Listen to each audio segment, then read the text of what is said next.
Whiskey Jason here. Hi. Whiskey from the viewpoint of an American. Today I have the privilege of hosting a online whiskey fair together with the following people. Let's start down here in the corner. First of all, we have Claire Tesh from Tomintoul. Very good. Then over here we have Stuart Baxter from Laing. And then we have Hi, Ronan O'Neill from Reuters Tears. And then down in Switzerland we have Detlef Sommer from Säntis Malt, Brewery Locher. Very, very good. So a couple people have written something already.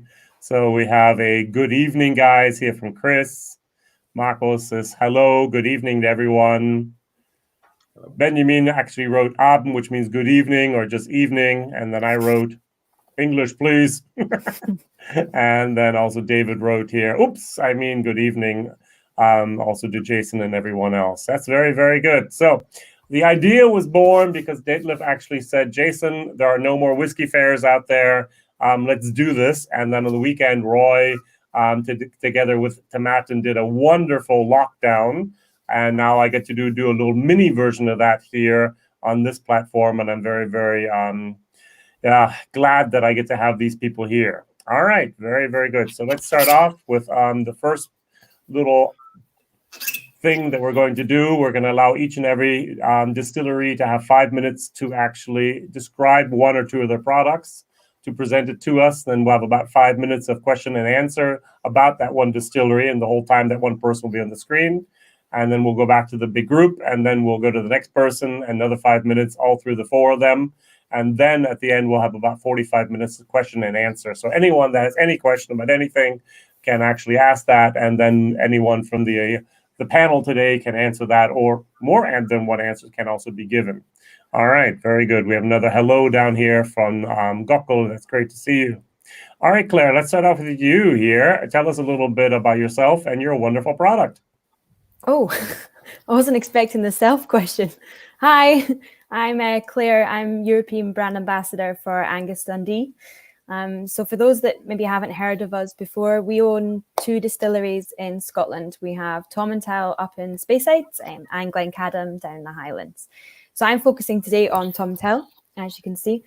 We have a new product just come out into Germany in the last few weeks, which is the sherry, which I'll discuss a little bit. But for those that haven't heard of Tomintoul before, we are located up in the Cairngorms in Speyside. We're on the prestigious Glenlivet estate, for those of you that have probably heard of Glenlivet before.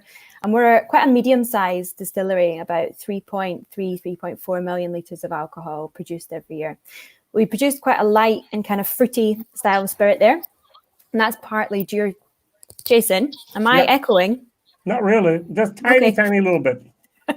Is there any way around that? Maybe everyone else can. I can hear myself and my thoughts.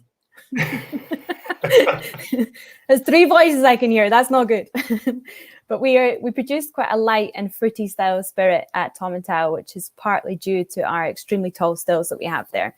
But this kind of works really well with bourbon. So our core range at Tomintoul tends to go 10, 16, 21, and they're all bourbon matured. We don't tend to throw things straight into kind of sherry because it's a little bit too heavy. However, we have just released a non-age statement sherry, pronounced like this, but it's Gaelic for sherry. And this is a non-age statement. It's at 40%, and it comes in at about 40 euros in the German market. And it's predominantly a vatting of first fill bourbon and then Oloroso finished for about 1 to 2 years as well. But it's quite light in style. It's very fruity. You got a lot of like sherry notes coming in there. I don't know if you can see. There we go. It's batch produced. So, there we go. So this is the first batch that we've done of 6,000 bottles. I think you'll see a couple more batches coming out of this one. But it's a stunning dram. Timo did a review on BSC's Facebook page as well for those that want to hear. And it's in German, which is an added bonus. Very, very good. And actually, Timo will be here in 2 weeks from now in German, and we'll be also doing a German whiskey fair. All right, so no problems there. Oh, all right. Okay. So keep on going if you'd be so kind. Anything else you want to mention? Yeah, we have. Well, obviously, Timo just wrote. Look, whiskey. God, he is. Hi, Timo. Big Brother is watching you, huh? Yeah, I think he did a little bit more justice than I did. But yeah, the tasting notes for this one, it's kind of like sherry on the nose. It's quite full-bodied. There's a lot of kind of like chocolatey mocha kind of notes going on and a little bit of nuttiness. But it's kind of woody finish as well. I think this is stunning dram. For €40, it's an absolute bargain. Very, very nice. It's a little bit of like Christmas cake, kind of woody chocolate notes, tiny bit of nuttiness. But it's a fabulous dram. Excellent, excellent. All right, so I'm just gonna pull up here the distillery. So not everyone might be aware of where this actually is. Google Maps does a great job of that to show us where we can find this. All right, yeah. So you can actually see this here. Have you been to the distillery before? Actually not. Actually, I haven't. Not yet. That's on my plan of things to do. I do. I will have to be there. Obviously, when this is all over. But it's we don't have a visitor centre. But if you phone up or send us an email, then we can accommodate you on like a Tuesday or a Thursday. But the drive up, you go through. You start. There's two ways to get up it, but the kind of road up to Tomintoul is absolutely stunning. I'd never driven up the road before I started working at Angus Dundee, and you go through all like where the ski slopes are. It's beautiful. All right, very good. So if anyone has any questions here for Claire, especially about Tomintoul, please ask now. I'm sure there's a couple of people that like to geek out and ask specific questions about specific things there. That would be very, very good. Now, your core range, you have a few different bottles, don't you? Yeah, there's 10, 16, 10, 60, and 21, which you can see here. And then we do have a few limited editions out. So we have the 14 years old, which is bottled at 46%. It's 14 years, just an ex-bourbon casks. But this one's a little bit more kind of like buttery on the palate than the 16 and the 10. Then we do have 15 years old, which is portwood finished. So it's been aged in bourbon for 12 years and then finished in ruby port for 3 years. And then we have a 12 years old Oloroso finished, so slightly different from the sherry. This has spent 10 years in bourbon and then 2 years in Oloroso. All right, very good. The first question was, of course, does Tomintoul actually do visitors tours? Yeah. So we don't have a visitor centre at the moment, but if you want to come and visit, just send us an email via our messages on Facebook, and you can come up. We tend to do tours privately on like a Tuesday or a Thursday, but it's the kind of distillery is very spacious. There's no red tape or anything. I've said this already on Roy's tasting on Saturday, but it's very much what you see is what you get with Tomintoul. But it's a great distillery to come and visit if you've got the chance. It's about 2 miles away or 3 miles from Glen Distillery as well. All right, very good. David has a question. What would be some good food pairings, say, for your sherry, if I pronounce it correctly? Good chocolate. That's what I've been eating a lot of in the last couple of weeks. I've been pretending it's for food pairings, but really I've just been consuming my weight in a dark. I would go for dark chocolate or like 40% cocoa. It's beautiful. Very, very good. So as here, Multi Mission said that 14-year-old is Roy's from Aquavita go-to, I believe. And also Boston and Paul are also now in and watching. That's great. Yeah. Very good. Good job. Good job. All right. Very, very good. What other specific things should we have in connection? Should we associate with Tomintoul? What's one of their USP? One of the unique selling positions here? The USP of Tomintoul. No, it's just the way you were wording that question. I wasn't sure where you were going. USPs for Tomintoul. Well, I think our price point is definitely one. We produce quite a, as I said, light spirit, but we're nicknamed affectionately the gentle dram. So for us, we kind of want to produce something that's a little bit easy drinking. And I think the 10 and especially the 16 years old, which is their flagship, they tend to be more of like an everyday kind of. Paul's great, isn't he? Yeah. You got me there. But we produce kind of like a lighter kind of style, so it's quite easy drinking. I think with the USPs for the 15 years old, for me, it's like a jam donut. It's a fruit explosion. And the Oloroso as well. What we tend to do is use our finishing not to kind of create new flavors, but to definitely enhance the ones that are already in the spirit, which I think we do really well. We're quite a traditional company. It's the same with our sister distillery down at Khadem. bourbon tends to work really well. We know this works well. And it's all about kind of enhancing those flavors that's already in there using finishes. All right, very, very good. Raina says hello here. Now we have a question. Will Tomintoul be present at the Whisky Alive in Dublin in November if everything goes back to normal? That is a very good question. I don't think we'll be at Whisky Live. I was there 2 years ago in Dublin, but unfortunately it date clashes with another event. I can't remember which one off the top of my head, but it's one that we'll definitely look at doing hopefully next year. Great to hear. Okay, very, very good. All right, so any other questions from the audience are now welcome. That is very, very good. So Tomintoul is really one of those under the radar flying type of distilleries where we often don't have it. Every once in a while, this special edition, you try and so, oh, that's really nice. And then it's like, wow, that's almost a very good price even. Okay, and then you kind of forget it.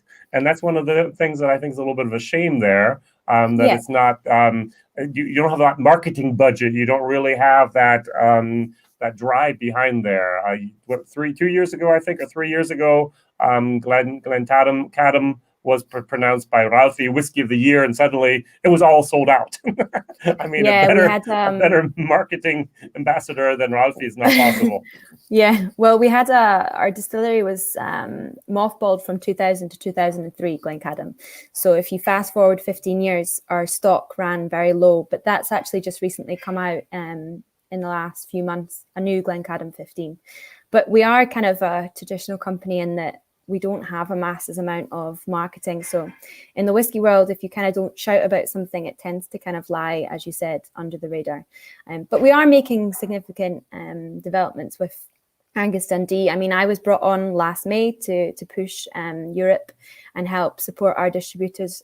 So hopefully you'll see a little bit more. If I can shout from the rooftops about it, then I obviously will. All right, excellent. Ryan asks, will you be at the National Whiskey Festival, maybe in Aberdeen in September, if everything goes to plan? That is another good question. We'll certainly look at that one. Again, I don't think off the top of my head it's not on the list, but it's certainly one that I'm aware of, so we could potentially look at doing that. If not for this year, depending on obviously how things go, definitely for next year. Very, very good. All right. And does Glen Khadem have a visitor center, was also asked here from Raina. Yeah, so we're actually building a visitor experience at Glen Khadem, but that's going to be about maybe a year to a year and a half away, if not longer, depending on how things go, obviously. But again, same kind of procedure with Glen Khadem as it is with Tomintoul.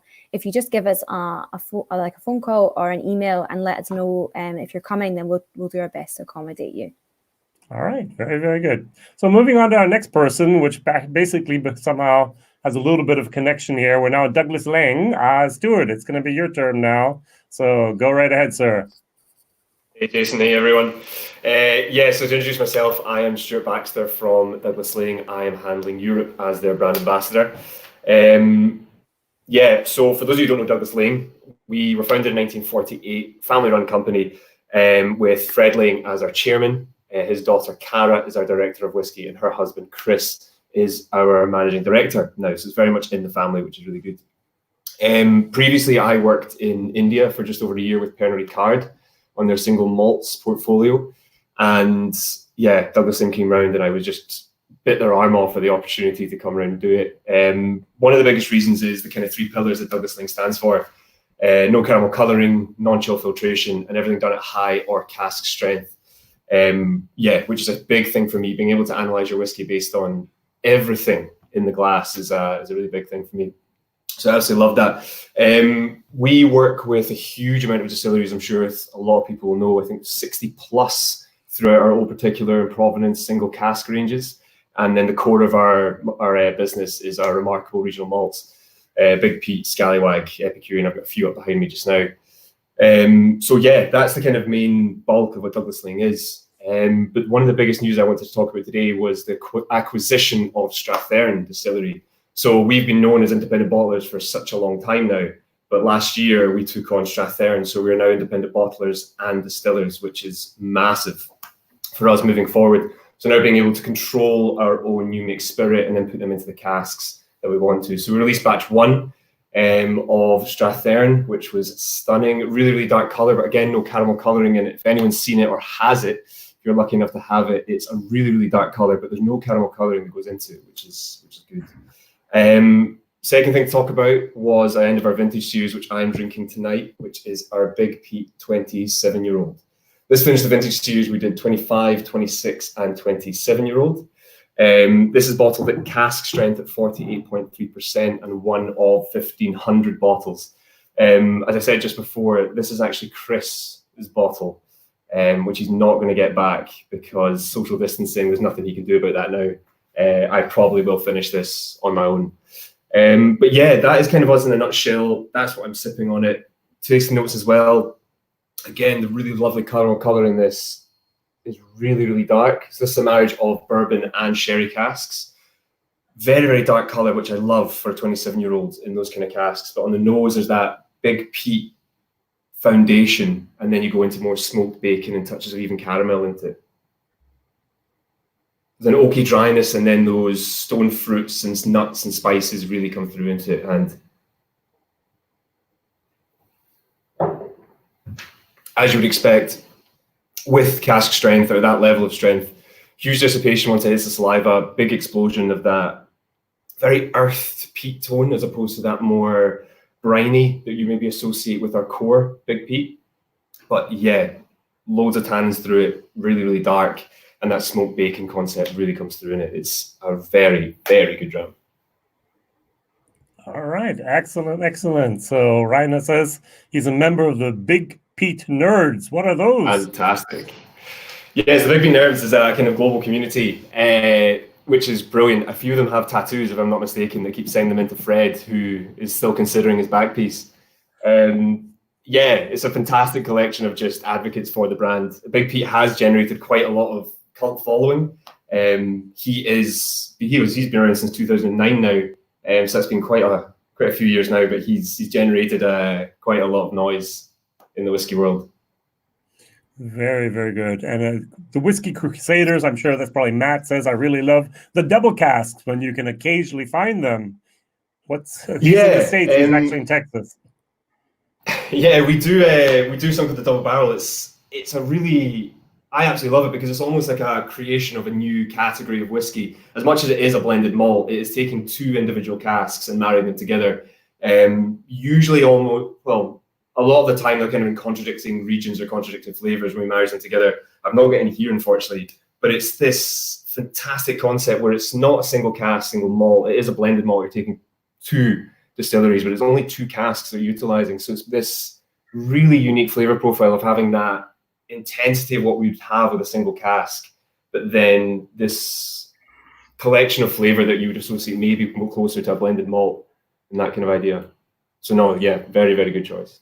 All right, very, very good. So if there are any questions, please write those down in the comments and we can have a little bit of discussion here about Douglas Laing. You have your regional malts. You mentioned those very, very quickly. Would you mind going through those a tiny little bit slower? Because I think some of those are very, very nice. Yeah, so the regional malts, the idea behind them is that they are all blended malts from each region of Scotland. We do include the islands in that. As much as I'm expecting some comments to say islands is not a region, yes, I know it's not a region, but it is a fantastic collection of flavour profile. So for example, in the Lowlands, we have our Epicurean, which is a blend of Lowland single malt or single cask single malt whiskies, which is the Epicurean. In the Highlands, we get to Timor-Spiste, where we start blending our Highland blended, our single malts into the blended malt for Timor-Spiste. Up behind me, we have Scallywag. I've yet to open this. This is our limited edition 450 bottles. Scallywag is our Speyside blended malt. Lots of single malts going into this. Rock Island being from the islands, Big Peat, of course, being from Islay. And we are on, I want to say, our fifth batch of Galdrons, which is our Campbellton blended malt. Now, that's a semi-limited edition. We don't have that as a continuity of the core, but it is part of the family now. So we have 6 remarkable regional malts. Do you know anything about the distribution of that Campbellton edition in America, particularly in Texas? No, unfortunately not. I do apologize, but if you want to get in contact with me, we'll be able to find that out for you. Very, very good. So on Facebook, or how else can we contact you then? Instagram is probably the best way, which is Douglas Laing Baxter. That's the best way to get in contact with me, and I'll be able to find out anything you need. Very, very good. Very good. All right. So Douglas Laing is a very, very interesting company. Also, Fred was by Roy, I think last Thursday. Had a wonderful evening together with him and went through all the different things with his nice little mustache there, right? He's doing a great job of everything. And what is your favorite expression of the four? Is it 4 or 5, I guess, with 5 with the Rock Oyster, right? 5 core, with the Gauldrons it's now 6, but Yep. Rock Island's my favorite. I keep wanting to say okay. that but Rock Island's probably my favorite. I think it's just the depth and flavor profile that you have. You have this salty, then lemon citrus, and this kind of delicate peat smoke just at the bottom of it. Rock Island Margaritas, Rock Island Bloody Mary, Bloody Joseph, absolutely every day of the week. So we have Timorio's Beastie 18 is the first blend I really like. Ryan says here. Reiner says my last catch is the Easter Edition 22. And also legendary Scallywake Easter Edition 4. He loves that brand. All right. And look here, question for Stuart. I have many bottles of Old Particular, but I always have wondered why many of these bottles are at 48.4%. Is there a reason for this? Yeah, so that goes back to the kind of point about high strength and cask strength. Across a lot of our Old Particulars, some will be high strength, some will be cask strength. The ones that are high strength, we will bottle at, I think there's a couple of numbers, but 48.4 is one of them. For anyone that doesn't know, high strength, there's no definition really within the whiskey world, but it is, I mean, I would argue anything above 45% is probably considered high strength. Probably people that argue against that. So this would be an example of high strength when it's taken out of the cask and then diluted to a level that's consistent across a range, for example. Whereas cask strength would come out of a cask, bottled, done. That's it. So that is why the Old Particular, a few of them are at 48.4 because they will be high strength, and you will find others that will be cask strength that are more arbitrary or different numbers. And why not 48.8? You have to ask Fred and Cara that one. All right, very, very good. Yeah, it's one of those questions sometimes. Why the point something? Yeah, 48%, I understand. 48.8 or the point 48.4. There must be a reason there. Very, very good. All right. So you've been with this brand now for a little bit for quite a while, I think. So are you basically Europe-based or are you global now? Currently global. Europe is my title, but before all this happened and Storm Kira at the beginning of the year, which is another nightmare that Claire can testify to. But so potentially going to the US and Americas, Canada, handling Europe, and then potential maybe in India, South Africa. So currently global, but I think in the coming years will be reduced down to Europe. So we'll see. All right. Very, very good. Then let's move on to our third brand of the night. So we're going over to Ireland, aren't we? Rowan, your turn. Hi, Jason. How are you? Great. Good. Yeah, I'm here in a lovely, beautiful, sunny Kilkenny, in the heart of Ireland at the moment. By way of introduction, I'll just introduce myself. My name is Ronan O'Neill. I'm the international manager for Walsh Whisky. Walsh Whisky, as you may or may not know, has 2 brands, Writers' Tears and the Irishman. Tonight, I'm just going to be talking about Writers' Tears and focusing on the Writers' Tears brand. Firstly, a little bit about Walsh Whisky. Walsh Whisky is a family-owned independent company. Began in 1999 and founded by Bernard Walsh, who's still owns and is the managing director of Walsh Whisky. I look after, like I said, international commercial manager. So I look after a couple of European markets, out into Eastern Europe, Russia, and out into Asia, South Africa, Australia, some of those further flung markets as well. So what I wanted to discuss and with everyone tonight was the newest addition to the Writers' Tears core range, which is Writers' Tears Double Oak. Again, Writers' Tears Double Oak, we introduced probably about a year ago, and it basically came after some of the great feedback we got from some of our single cask editions and some of our single cask finishes, which were, quite known for doing. We did one about 2 years ago, which was a cognac cask finish from with a collaboration with the Doe cognac brand. And this was so popular, we got such good feedback, and we decided to introduce it as a core range. They were really good.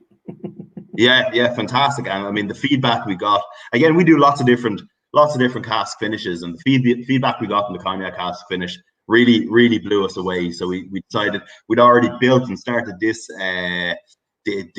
relationship with the Lageray family in France and the Lageray cooperage. So we just decided to build on it and have an addition to the core range, which was fantastic. So that's how Double Oak came about. Again, like Reuters Steers Copper Pot, it's it's a premium blend of single malt Irish whiskey and single pot still Irish whiskey, which is obviously firstly matured for 5 to 8 years in American bourbon barrels or bourbon casks from Kentucky, and then finished in some French oak cognac cask, obviously from the cognac region, but more specifically the Lageray cooperage in France.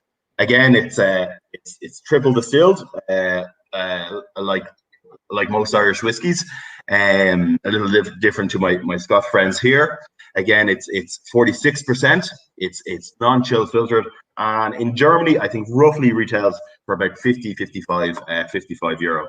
Again, the feedback we've gotten on this is fantastic. It actually came in, was the only Irish whiskey in the top 10 whiskies of 2019 by the Whiskey Advocate magazine. So it was a great accolade to get for the brand, and we've gotten some great feedback on it.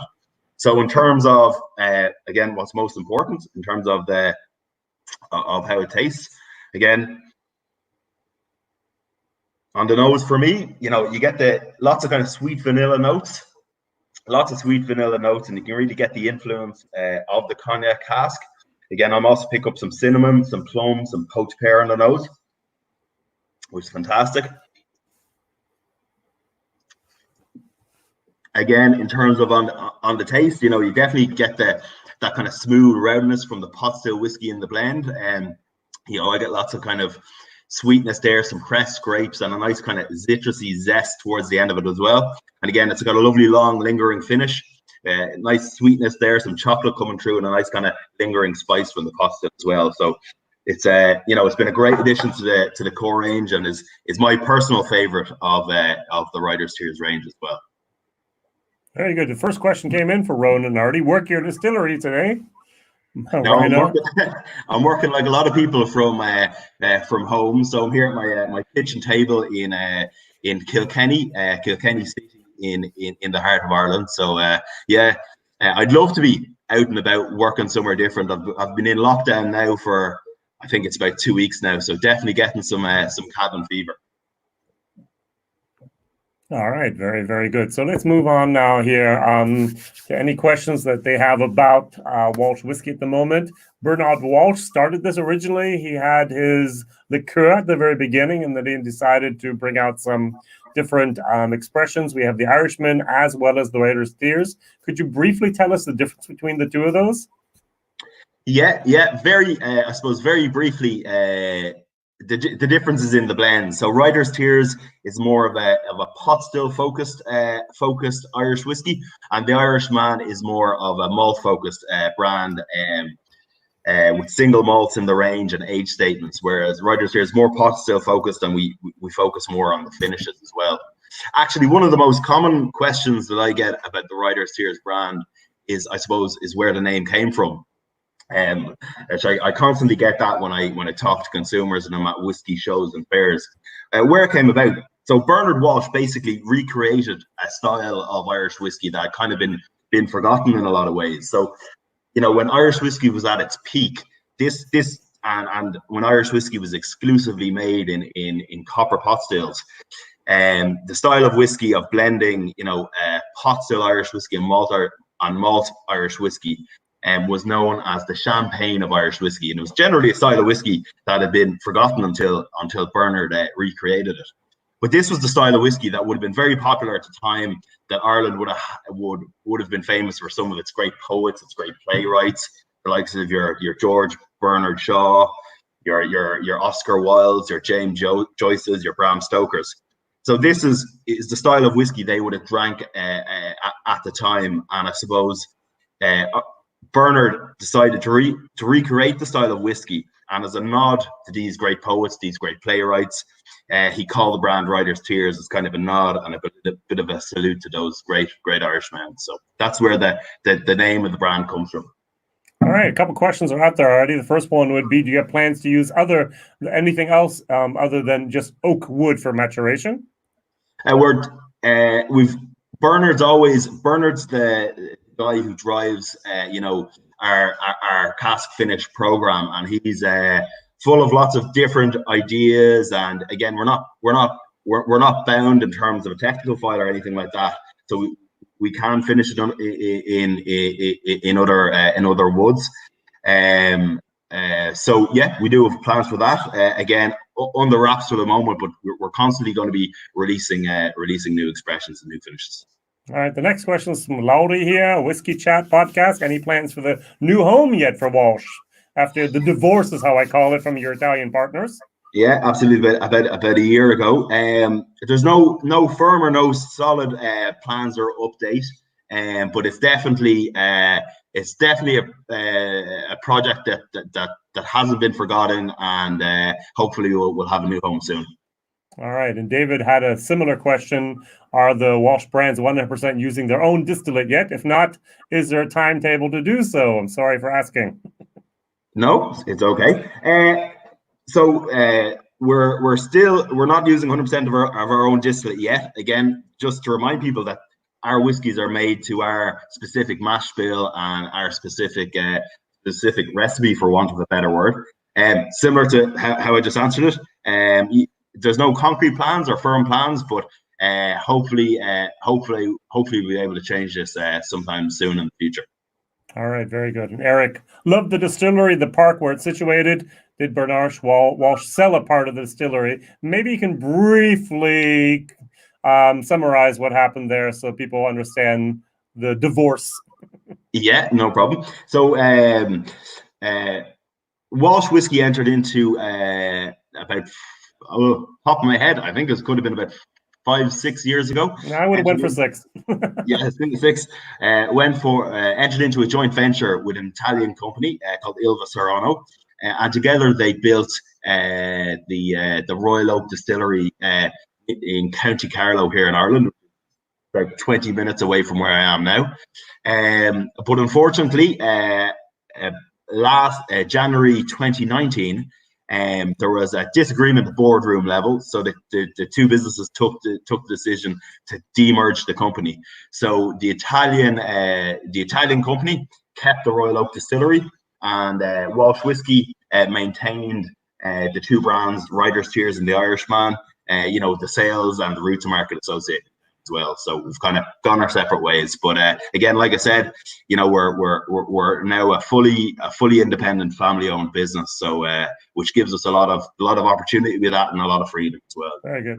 So 2 questions particular about your cask strength range. You have the Writer's Tears cask strength. Is it a standard bottling or is it a limited edition? And will it ever make its way to Texas?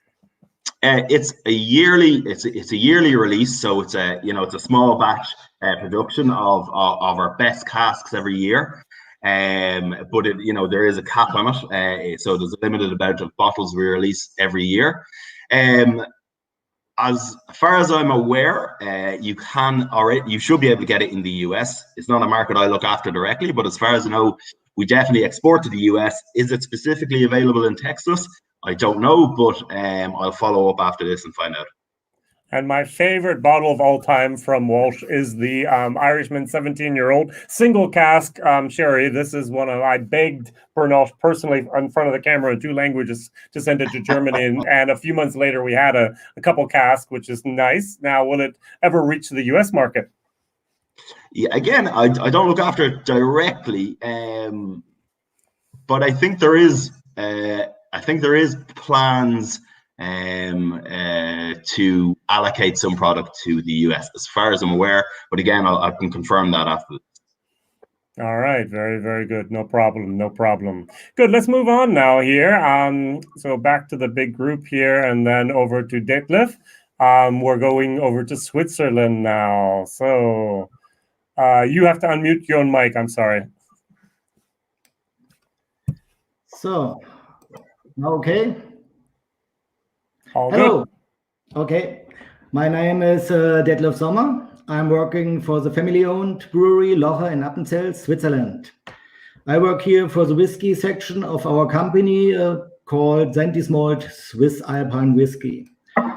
I'm responsible for the export business, and I'm in the lucky position to say my passion is my job. Due to coronavirus, I just work for my home office, but normally I travel a lot to support our importers and customers. And the most relevant thing you need to know about our whiskies is our special method, how we mature our whiskey. This is done by standard in very old beer cask. We talk about cask aged between 60 and 140 years. Now I would like to talk about our new releases in the next few months. First, we get a new release of our edition Alpstein. Here's the bottle. So I hope so. This is the Alpstein edition. It's already number 17, this time with a sherry finish and 7 years old. For your information, the name Alpstein means the beautiful and impressive mountains in our area. Afterwards, I guess in July, we will release the new edition Genesis. It's our number 2, 7 years old, and with round about 1,000 bottles. A very small special edition with an Arcolon finish. Arcolon is a very rare red wine grape variety. The 2 wine casks for the finishing came from a Swiss family-owned winery called Lindetröpfli in the canton of Zurich. And finally, Germany will also get a special single beer cask release. And I'm sure this will be good news for the most of our German Säntis friends, and a very bad information for you, Jason. I'm very sorry, Jason, but we release a single cask of our PT edition Trinity in cask range. So that's all from me for this moment, and thank you for your attention. All right. So Eric says, I love your Alpenstein edition number 8, 2014. Have not tried anything else, unfortunately. We have also someone else who just joined us. That's very, very good. Now, there was a question, 2 questions. First of all, Dimitri asks, hi, Detlef, can you tell us more about Snow White, number 7? Number 7, this is the actual edition. And there we have,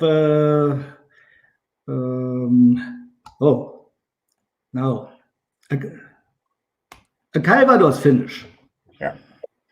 The cask comes from the winery distillery Drouin. Yeah. All right. Now, is Säntis überhaupt available in the US or outside of Europe? Tell us more.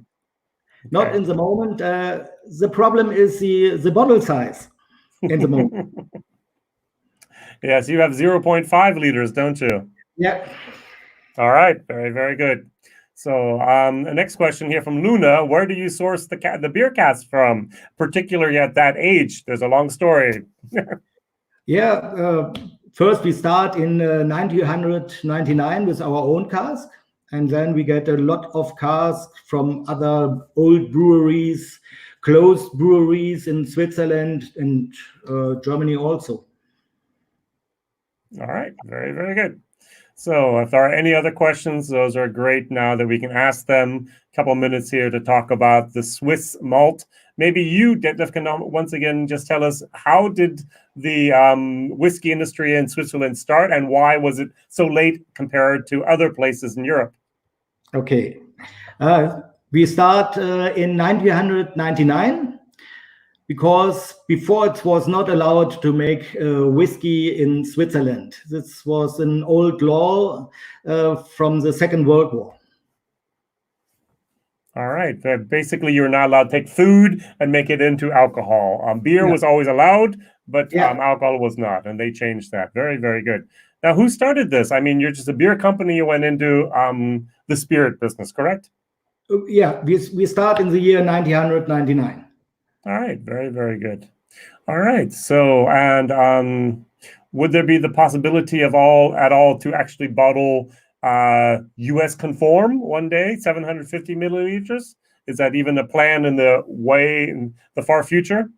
Not in the moment, because we hear that the US will change this rule. And then maybe you'll. All right, and maybe one day you'll be able to get in with your bottles. Nice. Yeah. All right. So, Whiskey Crusader says it correctly. So I need to find a friend traveling Europe to get me one, or my friends over here that I have to make it happen. Yep, basically that's true. All right, very, very good. So going back here, we had a couple questions, especially for Stuart. Unfortunately, there's about a 30-second delay between me asking and people actually saying something. So Stuart, this question is for you, first of all. Are there any Douglas Lane whiskeys you would recommend that we've maybe not heard of before, even tried? Clendennys are always quite good if you can get your hands on them. But the great thing about it, I mean, the really horrible thing about my job is when I quickly realised that every month I get dropped single cask samples on my desk, which is just horrible. Loads of boxes sitting over there, which is great. Why I'm saying that is that every single month we get single casks out. We release a huge amount of them. So there's always something to kind of explore. It really kind of depends geographically maybe where you are, what you have access, what's stocking, what's not. Limited edition remarkable regional malts are always a good one because more often than not, they're always small batch. Even the core ones are small batch, but especially with limited editions, that flavor profile is going to be very, very unique to that specific one. The one I left at my dad's was a rock oyster, cask strength, thinking that he wouldn't get through 3/4 of a bottle in 2 months. He finished it, and I've not really forgiven him yet. Dad, if you're watching, yeah, absolutely not. But yeah, a lot of the RRM limited editions are going to be very, very unique in flavor profile. So any of those you can get your hands on while they're there, absolutely, those are the ones I would go for. Now, I think this is a question for all of us. What flavors does chill filtration usually filter out, or does it just generally dull all flavors? Anyone want to go for that?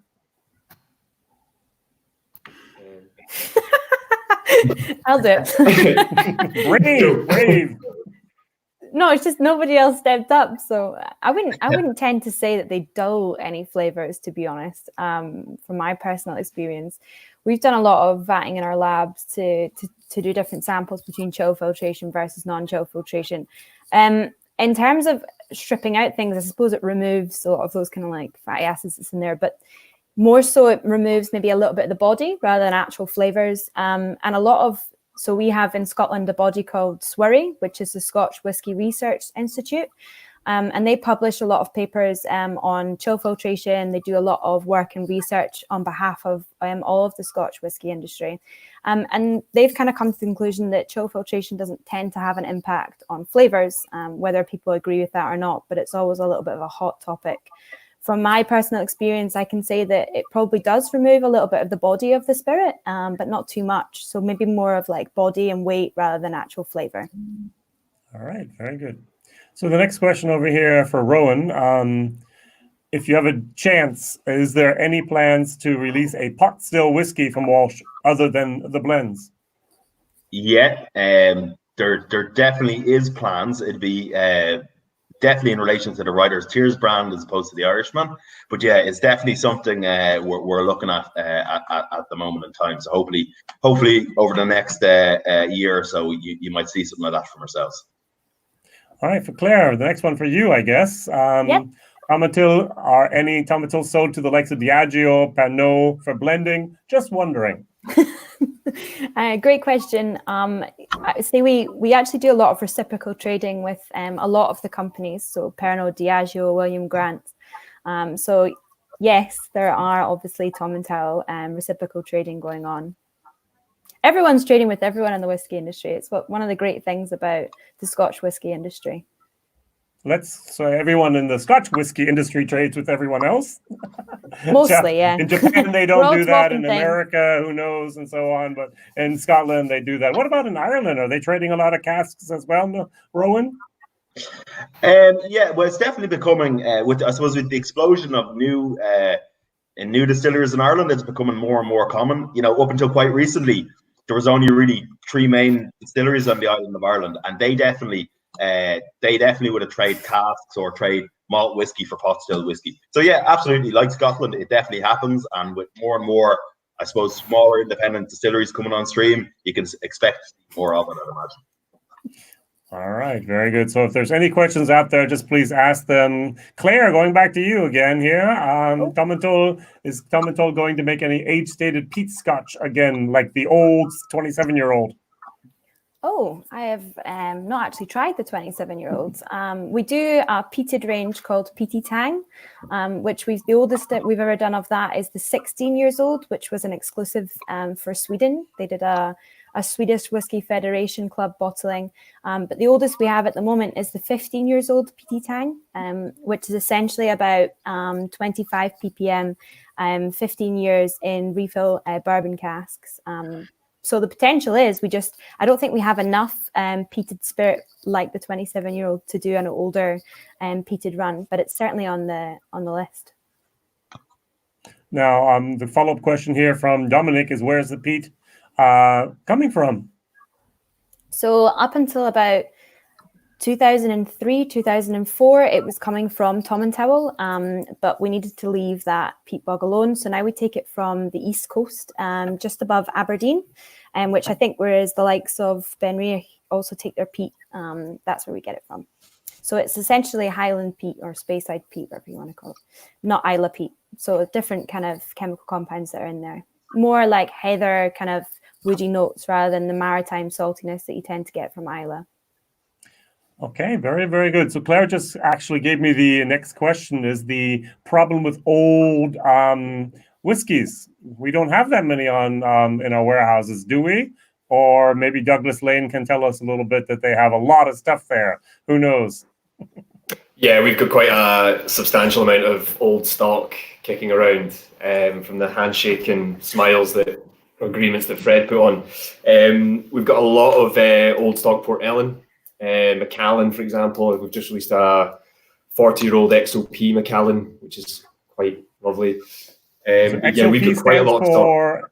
Extra old particular. So we have our old particular, then XOPs are extra old particular. But we've got quite a substantial amount of stock sitting around all of Scotland. But we're building Clutha, which will hopefully be finished by the end of this year, all depending. That's the plan. But with Clutha, we're able to take 30% of all of our warehouse stock into one site, which will be huge, which is a huge amount already. But considering that whole 100%, it's very well distributed. And there's some very old stock that we're either saving for some potential blends, but also mainly looking at our kind of old particular and extra old particular bottlings. All right, very good. Claire, the next question for you, of course. You work for Douglas Laing & Co. What is your favorite regional malt? There's another one coming as well. Okay. Favorite regional malt? It has to be Scallywag. I've still got a few bottles of that kicking about. It's beautiful. Will always remain one of my favorites. Very good. Second question. David has not tried Tomintoul before. Which one would you recommend and why? So I would either go for, depending on flavor profile, the 16 years old, which is the kind of flagship. It's quite creamy and sweet. A lot of like creme brulee, a little bit of nuttiness going on. Very easy drinking. Or I would recommend the 14 years old, which is again 14 in ex-bourbon, but it's a little bit more buttery, and it kind of is quite a good definition of chill filtration, because this one's got a little bit of more oiliness, but it comes through as more butter than anything else. But my favorite style tends to be more bourbon, which is why I love Tomintoul. So I would recommend either the 16 or the 14. All right, let's go over Mr. Sommer. Does he have any contacts for Canada? I'm looking for some of his products, says Mr. Whiskey Throttle. Yeah, we have a new contact there. And I think maybe next year we have an importer in Canada. All right, excellent. Next year, very good. 2021 looks good. Good. Going back to Claire, you seem to be the favorite girl at the moment here. Luna, one of the few women also in the chat, asks, is the 14-year-old consistent in its taste? It was so great and unusually fresh. Hi, Luna. That's a good question. Yeah, it tends to be the 14. We've done a couple of batches of it, but it is a limited edition. But it tends to be quite spot on from batch to batch. There's subtle differences. It's probably one of my favorites as well, because I just love the kind of like heavy butter notes that you get in there. It's like butterscotch. It's lovely. All right, very, very good. So now I'm going to ask a general question. Now, Rowan, first of all, for you, what is your favorite Scotch? My favorite Scotch. Well, I worked for Pernod Ricard for a long time, so we'll say the Glen. Very, very good. And Stuart, what is your favorite Irish? I had a really nice redbreast 15-year-old for a while. Yeah. Very, very good. Claire, what about you? Your favorite Irish? Writer's Tears, obviously. Thanks for the mention there, Ronan. Glenlivet. We're 3 miles down the road. You'll have to invite me over. Yeah, I will do. All right, very good. And Detlef, idea, what's your favorite Scotch then? Because you're Swiss. My favorite Scotch is a blend. Which one? House of Peers from 1955. 25 years old. This is my favorite. And exquisite taste, exquisite. Yeah, and Irish whiskey Connemara. Oh, okay. Very, very good. Yep, stick with the peated. All right, going back to Rowan here, we have a new question for you. Another question about future plans for a pot still whiskey. Do you think it will be more redbreast of John Laing style, full-bodied, or green spot, more of the sweet? The answer is I wouldn't know, to be honest with you. I suppose we're not as far along as that just yet in terms of what we've decided to do. And Bernard Walsh again would be the key driver of the style of whiskey that we'd offer. So at this stage, I wouldn't be able to give an answer on that, unfortunately. All right, another question for you from Lowry Whiskey Cast Chats podcast. Sorry, Rowan, did Bernard Walsh take all the stock with him after the divorce, as well as the brand names? No, the majority of the stock that the distillery produced stayed with the distillery. All right, very, very good. So David Owen, going back here to Claire, says here, sounds good. What are the ABVs of the 14 and the 16-year-olds? So the 14 years old is at 46% and the 16 years old is at 40%. Now that's unusual, isn't it? Could you tell us a little bit of the story there? Well, the core range of Tomintoul, the 10, the 16 and the 21, they tend to be at around about 40% ABV. The 14 years old was brought in as a limited edition. So that was brought in to be a non-chill filtered natural colour and at 46% to showcase a kind of different side of Tomintoul. We also have like single cask releases, which are all non-chill filtered natural colour at cask strength as well. Very good. And I think actually in Scotland, the price of the 14 is a little bit higher than the 16, actually. Yeah, it tends to be 2 or 3 pounds, right? Yeah, depending on who you go to, yeah. Which is very, very unusual. But then you realize, wow, okay, non-chilled filtered, more ABV, and you get a better limited product as well. Nice job. All right, very good. Luna's screaming for more yellow spot here. That's good to see. All right, very, very, very good. So people, if you have any more questions, please ask them in the chat. That's the question and answer time now. It's very, very good that we have this possibility to have these 4 people here. Imagine you're at a whiskey fair and you're actually just doing, going from stand to stand to stand, and you get to, unfortunately, not try the product. That's a little bit difficult in this virtual world, but actually to do this in this manner. Now, my wife and I were discussing this a couple of days ago, and this was a question about what's the difference between a whiskey fair and a whiskey festival. Would anyone have a good difference in the opinion there? That's a good one there, I think. Ronan, I answered the last one. I don't actually have an answer for that. I'm going to be honest. I just assumed it was the exact same idea, but just a different name. Yeah. Maybe a fair smaller, but okay. Well, we have the Fish Isle Festival. We have the Speyside Festival. For me, a festival is where more than one place actually has different things at the same time. And a fair is basically everything under one roof, is what I thought the difference was, but I wasn't sure either. So over here in Germany, we talk all the time about whiskey fairs, and every once in a while there's a big festival where we have different things at other places. But I might be wrong here. All right, going on here to Stewie Baby. What port finish cask products do you all have? Ooh, good question. It's apart from our Alpstein editions. From time to time, we have Alpstein edition with a port finish. All right, very good. Since I have you on there, Gokula asks, is it possible to visit the Säntis distillery? We have a visitor center, yes. All right, very, very good. Ronan, do you have anything with port? And Lena says hi. Hi, Lena. I'm racking my brains because I'm sure I'll give the wrong answer, but in both Reuters series and the Irishman range, I don't think we've done anything with port as far as I can recall. Unfortunately. Stuart, do you have anything? Have you found anything in your database? We have an Epicurean port edition that we've done. Trying to remember ABV on it as well, but we have done an Epicurean port edition, but it's not something that we've done a lot of, but we have done an Epicurean version of it, which is our lowland blended malt. So you can imagine the intensity of flavour that a finish from port can have on a more subtle, let's say, or grassy and herbal lowland flavour profile.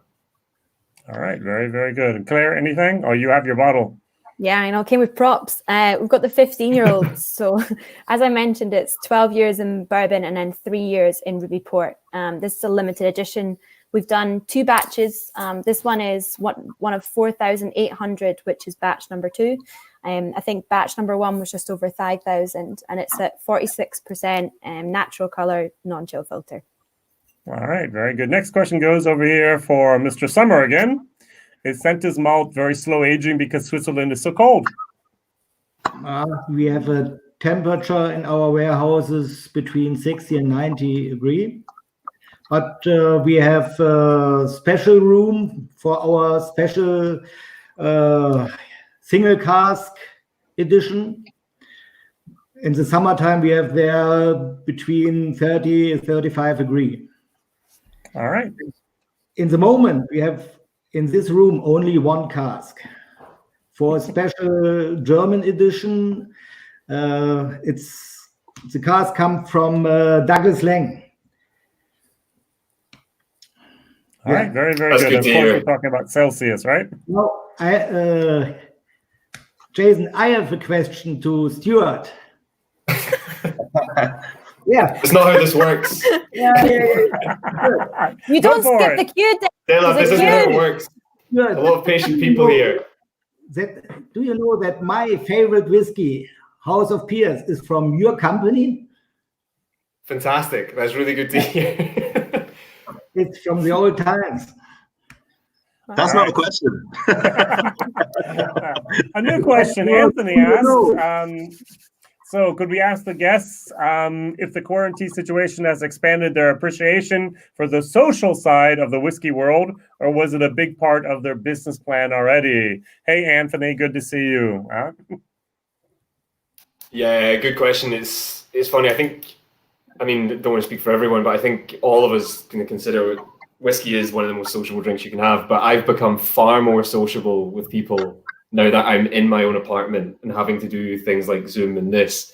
But I've become far more engaged with people because I'm in isolation, which is quite ironic. But in terms of the whiskey business, no, it's not something that we want to reintroduce. It's something that we've always kind of done, is be as engaging as possible with our customers and with the on-trade and the off-trade, wherever it may be. It's always been kind of part of who we are as a company, especially being a family-run company. It's quite easy to do that.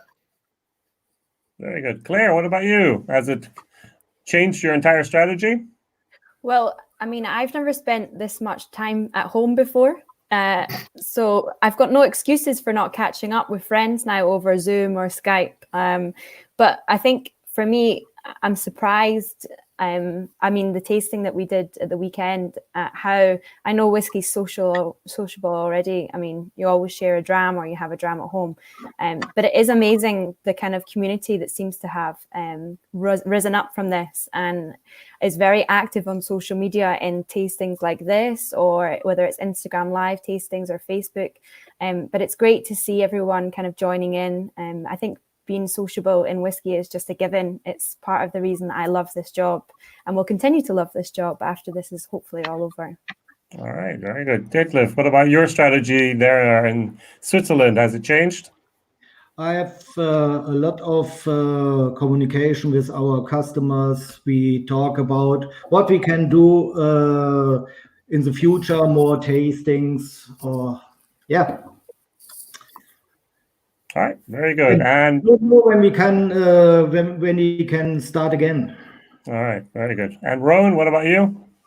Yeah, I suppose it's the last couple of weeks has been a great example of how quickly people can change and adapt to new situations and new circumstances. I suppose, like all the brands, social media and social is always probably, especially for smaller brands, is a key part of the plan and strategy. I suppose we're just focusing a bit more on it at the moment. And again, I've, like the rest of the guys, I've never used Zoom and Skype so much of my life. And I think in Ireland anyway, with the Irish whiskey community, there's quite an active kind of presence on social media.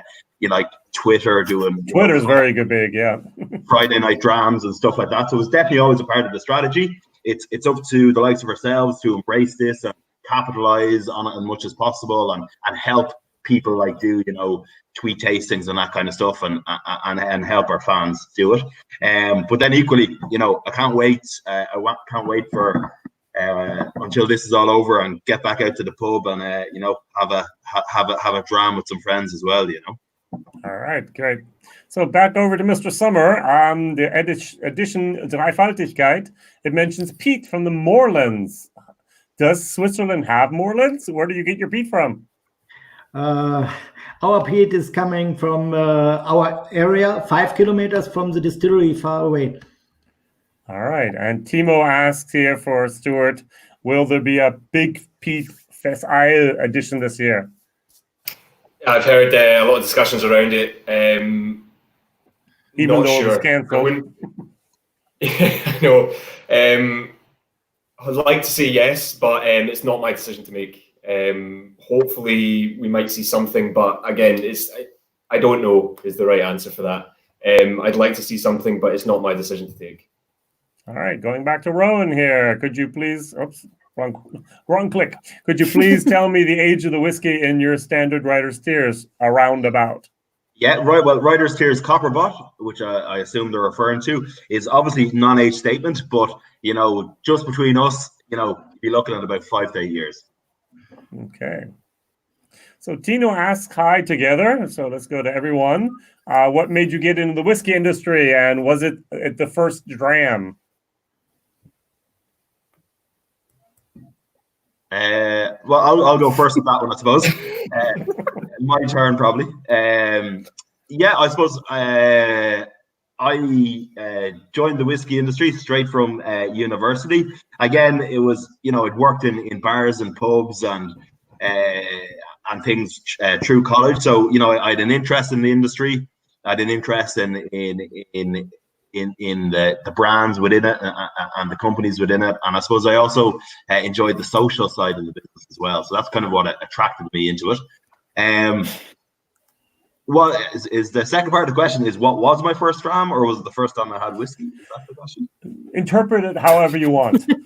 I suppose being Irish, I would have been my first whiskey would have been Jameson, I'd imagine. Okay, although not a patty man. I would have thought that. Okay. Very good. Anyone else? Yeah, sure. On the spot. Thanks, Jason. And Anytime. I think my dad was the reason I got into the whiskey industry. He's always. Who is your dad again? Yeah, and my grandfather as well. We're kind of, I say collectors, but they drank everything that they had, or opened everything they had, so it was completely worthless at that point. But ever since I was young, it was growing up with whiskey around the house, and my dad having a dram after work. So yeah, that was probably the reason why I kind of got into it. Excuse that. But the first dram again was teething. Was as soon as my teeth were coming in and I was complaining, was a quick whiskey around the teeth just to kind of calm me down. But the first bottle that I kind of polished off my own was a Glen Murray. Okay, very, very good. Claire, you want to mention something or not? Yeah, well, I kind of got into the whiskey industry not through my first dram. I didn't actually enjoy my first dram of whiskey. I was given it, like Stuart, when I was a kid. My papa used to give me whiskey before I went to bed for quite a while. So I think my mom was a little bit concerned at my tolerance to alcohol building up at such a young age. But I actually started off in the gin industry and moved into the whiskey industry about 2 years ago. But it's the first kind of place that I've kind of felt like this is home. Sounds really ridiculous, but I can't imagine going into any other industry after this. All right, very good. And Detlef, anything? Yeah, I work in different whiskey bars before. And yeah, my first whiskey I was 15, I think so. I don't know the name from this whiskey. It was a bourbon, and I remember, yeah, there was a US flag on the front side. I was 15, and my glass was this. It was horrible. All right, good. Going back to Claire now, What is the connection between Tomintoul and Glenlivet here? He knows the two of you are close on the map. Do you source from them, or is it something else? It's because so there's a handful of distilleries that are allowed to use Glenlivet on their label legally. Most companies used to do it to actually boost their sales back in the day. They used to have like Macallan, Glenlivet, Glenfarclas, Glenlivet, but one by one they all dropped it off. But we're actually located on the Glenlivet estate. So the kind of reason that we've got it on our label currently is just to pay homage to the fact that it's the location rather than anything else. But our master distiller, Robert, he actually grew up on the Glenlivet estate. Just a little nugget of information there. But there's no kind of sourcing or anything like that. We're very different, two completely different companies. All right, very good. Ronan, let's go over to you. Something about the Mitsunada release you did maybe this summer, wasn't it, for the World Championships? Was it of handball or what was it? Sorry, say that again, Jason. What was it for World Cup of? What was it for?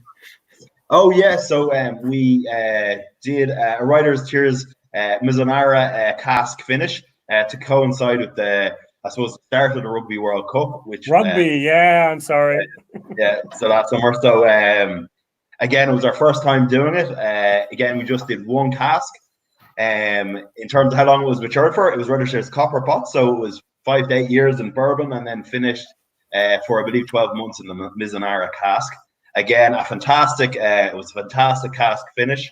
And I looked at the presentation was absolutely fantastic as well. So it was really popular. It was actually only available in Dublin Airport in Irish travel retail. So it was an exclusive to Dublin Airport.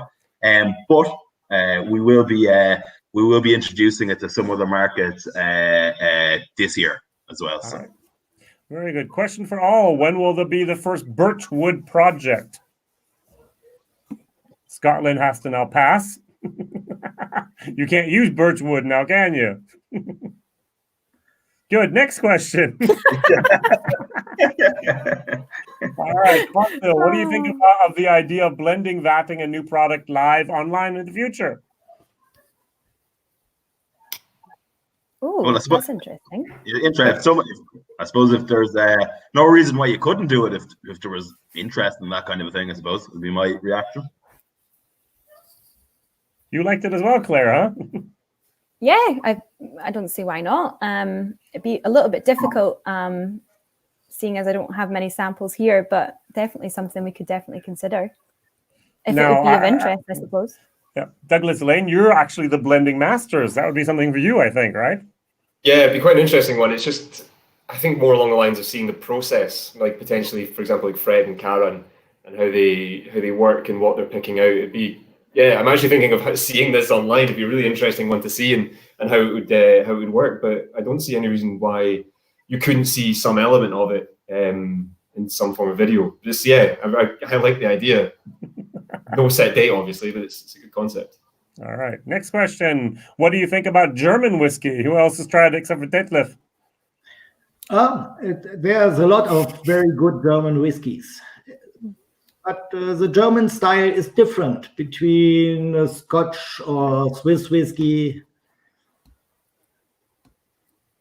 Yeah. Anyone else? I don't think I've tried German whiskey, so but I'd love to. I'd love to at some point. All right. I've tried a couple of, is it slice? I can never pronounce it. Clears. Thank you. Mm-hmm. But I haven't tried as many as I probably should have. It's on the list of things that I need to do this year once this is out. But it'd be good to try some more at fairs or festivals that we go to in Germany.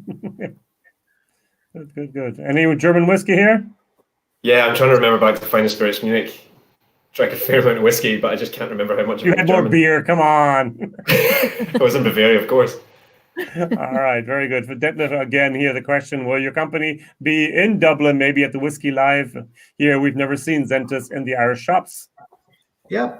The problem is we don't have an importer in the moment in Ireland. All right. So, Rowan, what is your biggest market for Reuters Tears? Is it the States or is it Europe? No, it's the US. The US is the number one market for Reuters Tears, and then the second would be Russia. Really? Oh, I did wow. not know that. All right. Very, very good. Now, this is a great question for Stuart here. You talked about your new distillery. I think you've doubled the capacity already, or you're planning on doubling. Tell me a little bit more. More than double. Currently, we're sitting at 25,000. So you can imagine the pot stills are huggable. But we've already started growing, so we're looking at building up to 200,000 litres. So it's quite a significant change, but definitely going to be building up to that in the meantime, but currently sitting at 25,000. All right, which is still micro. Yeah, absolutely. But I mean, right now we're actually doing hand sanitizer, which is a really big thing in the current situation. But no, 25,000, then building up to 200,000 in the hopefully near future as whiskey years go. All right, now that's a normal, almost distillery size. Now the next question, also from New Dram Drinker. You may have talked about this earlier. Let's ask the guests which whiskey they could recommend for a new dram drinker to try. What would you suggest for them? Let's go over here to our Irish guy first. Someone who's never had Irish whiskey before. What do you recommend? Yeah, I'd probably start with a Reuters Tears Copper Pot. Again, it's a premium blend, and it's it's pot still focused, and pure pot still whiskey is the traditionally Irish way of making whiskey. Again, it's good. It's good entry into the premium Irish whiskey space. So yeah, I'd recommend Reuters Tears Copper Pot. All right, Detlef, what would you recommend? Our edition Himmelberg means Heaven Hill. It's have 43 volume, and it's very smooth. It's good for starters. I never thought of that as Heaven Hill. That's something else in Kentucky, right? This is a translation from Himmelberg. It is true. I would have said Heaven's Mountain instead of Hill, but that's fine. Okay. All right, very good. Claire, what would you recommend? I would go for Tomintoul 16. It's very much like the DNA of our distillery. Easy drinking, smooth, creamy, compare with a lot of different foods. So yeah, I would say Tomintoul 16. All right. And Stuart, you have so many to choose from. I know. That's always the problem or pleasure. But the two avenues I can look at is potentially going to Scallywag. Having that sherry influence gives a more approachable flavor profile, kind of like milk chocolate and cinnamon. And then you've got the other side where you could go from an Epicurean starting point where it's more lemon citrus, grassy, a bit cleaner as well. So I would probably choose one of those two for someone that's new or getting into whiskey as a starting point.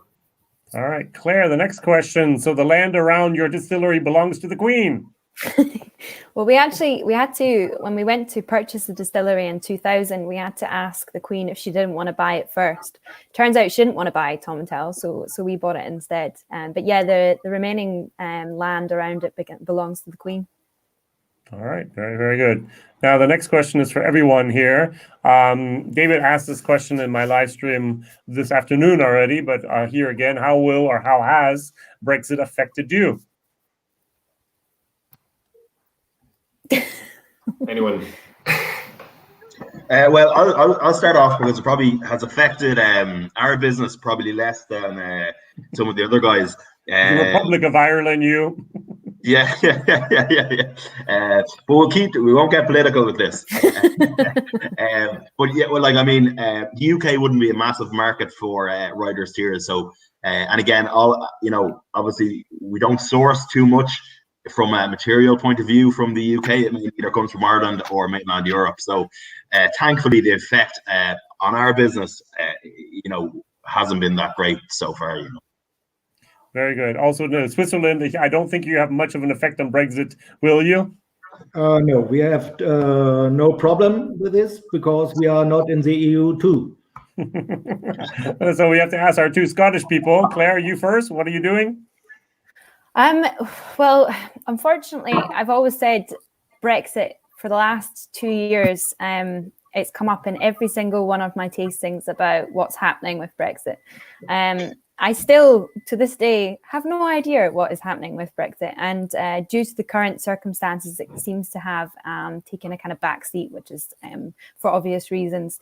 It'll just be played by ear. Brexit hasn't really affected us much yet in terms of my travel to places. But obviously in the next year or 2 years, I don't know what the situation will be like. All right, very good. And Douglas Laing, you're more affected than anyone, I would think, first of all. Yeah, I mean, not a huge amount currently. Probably the only change that we've had to make is move a bit of stock to our European warehouse. Other than that, it's business as usual as it stands until this all passes and maybe laws are put into a bit more cemented. But currently, fine. All right, very good. Rainer Rainer asks, will there be a new Scallywag chocolate edition sometime soon? I'd love to say yes for Easter coming up, but again, it's either going to be in Cara and Fred's head right now. To my knowledge, no, not that I know of. All right. Now another one for Detlef now here. Who would win in a whiskey-infused street fight? Would it be Millstone from Holland or Säntis Malt, the Swiss Alpine whiskey? I don't know. All right, so a Swiss guy meets a Dutch guy. Who's going to win then?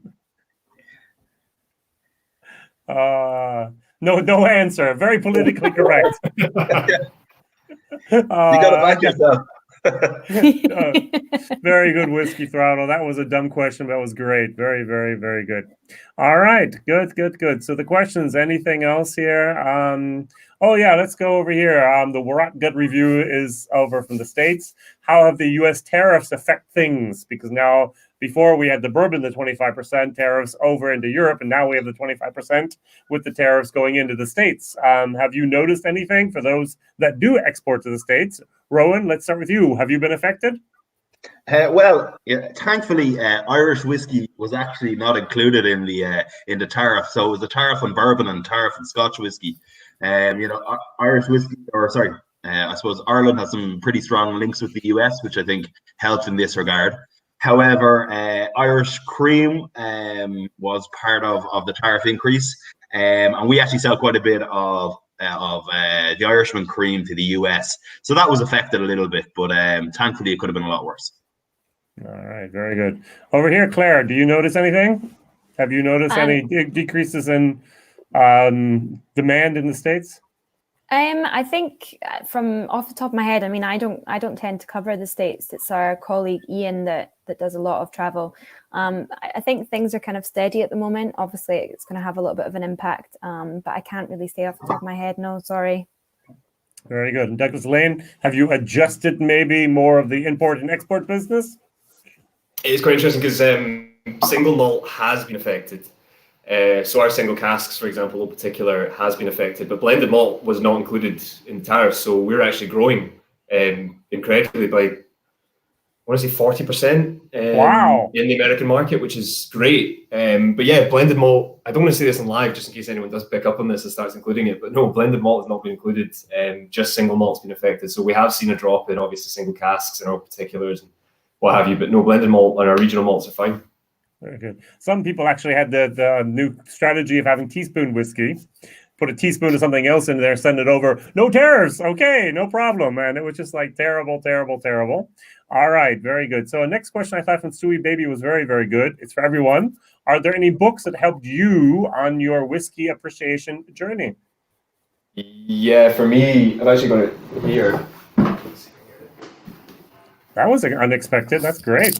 I've got my Glasgow bookshelf, but the one that really kind of helped kind of push me and inspire me and keep me going was Whisky by Anius MacDonald. Yep.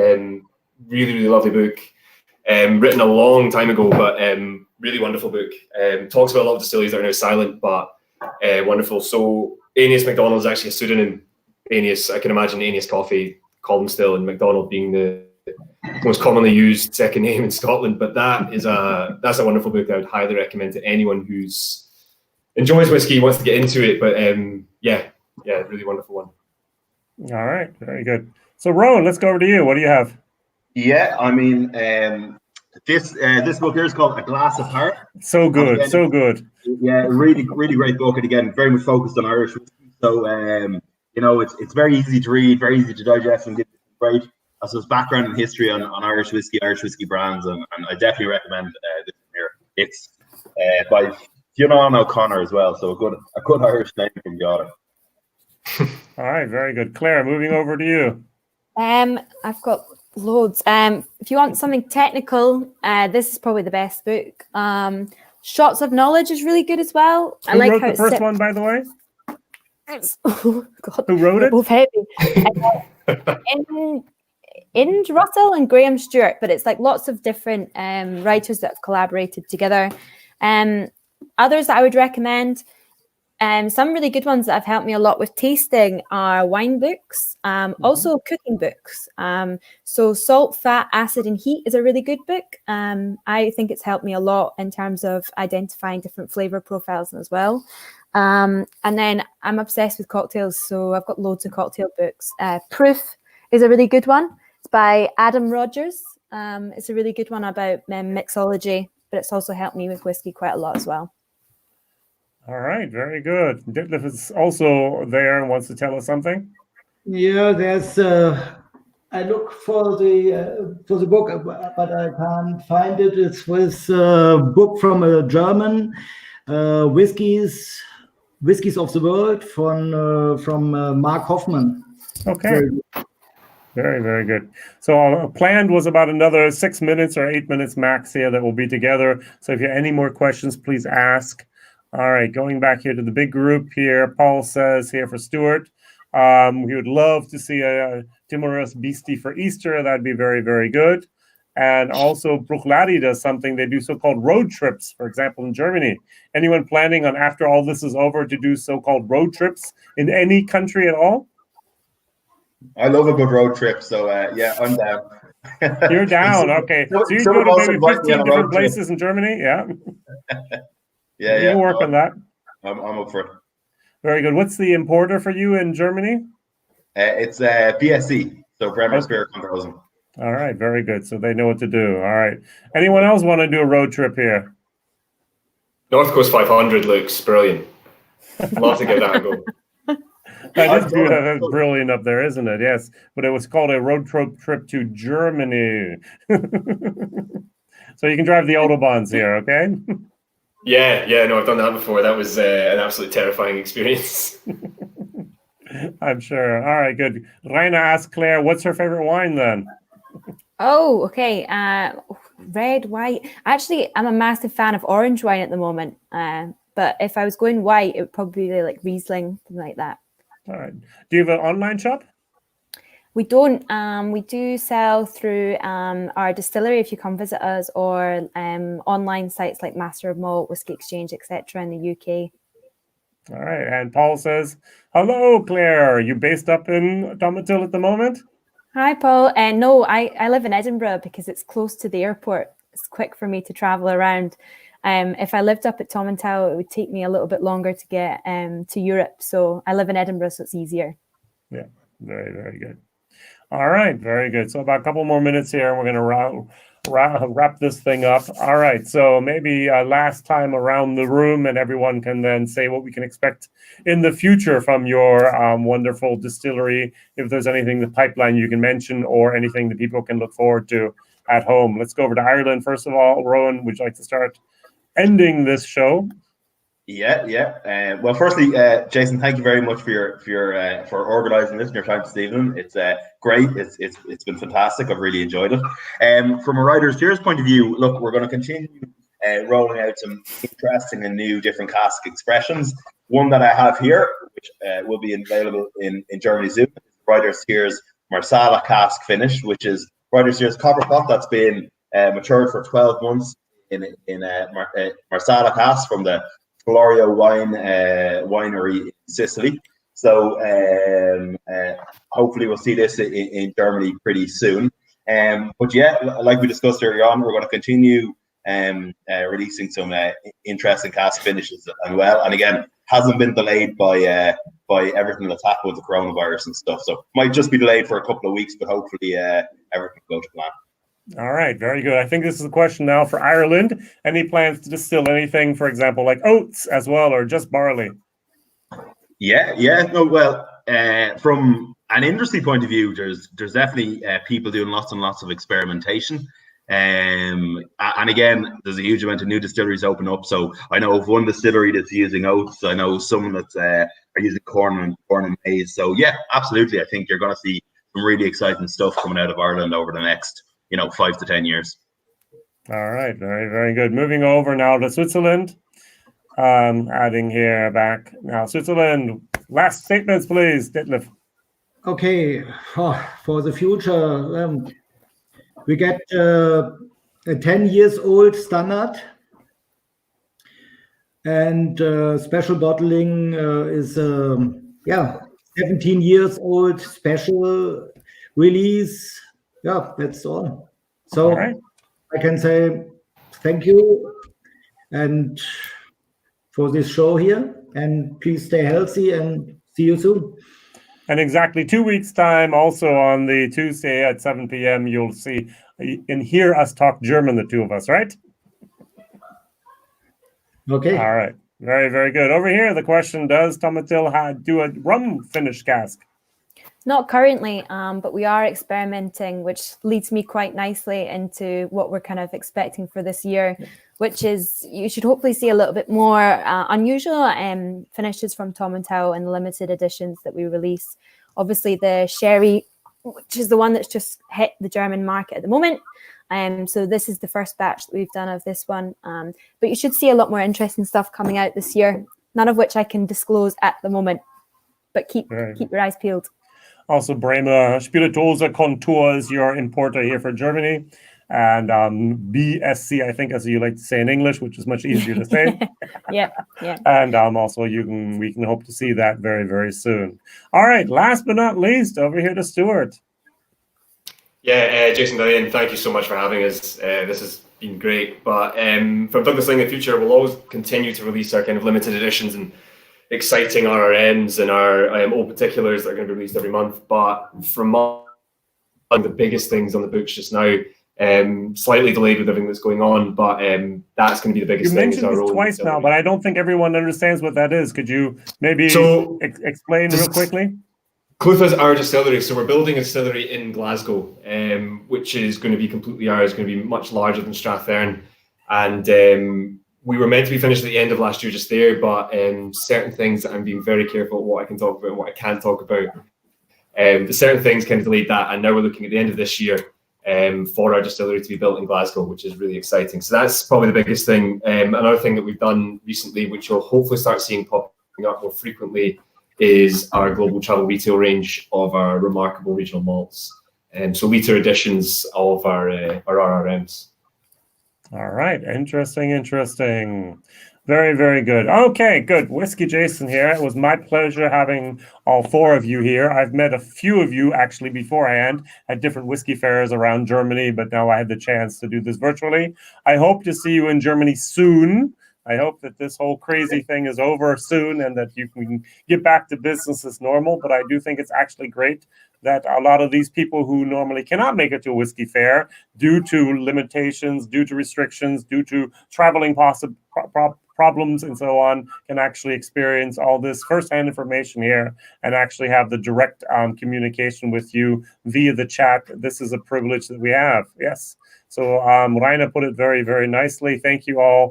Very exciting and also very nicely done. And to all of you, thank you very much. All right. Bye-bye. Thanks, Thank you, Jason. Take Bye, care. everyone. Thanks. You. Bye. Bye-bye.